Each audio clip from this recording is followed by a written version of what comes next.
Hi, Stuart here, the owner of Mobility Tools. So today I just want to run through all the different custom belt options that we do, because I know there's people who have a lot of questions. So firstly, you'll have to decide what belt type you want. So we do weightlifting belts and powerlifting belts. A weightlifting belt, this is a typical Olympic weightlifting belt or a gym belt.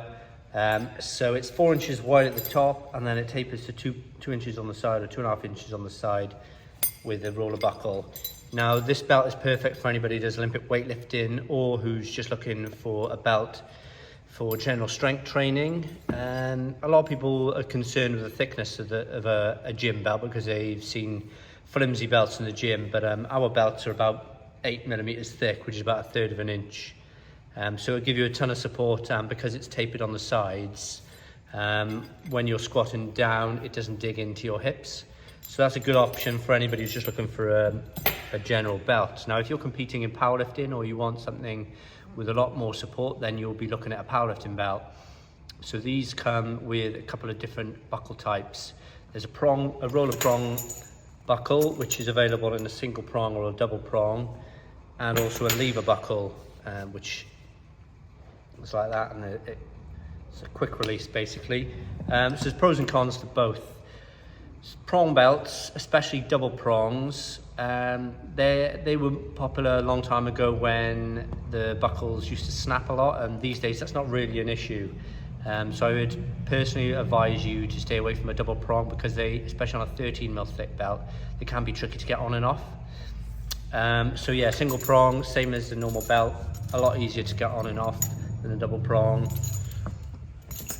So that's basically it with a prong. And then the lever buckle, the advantage to that is because it's a quick release lever, it just clips in like that, and when you want to take it off, you just flip it off and it loosens and you just pop it off like that.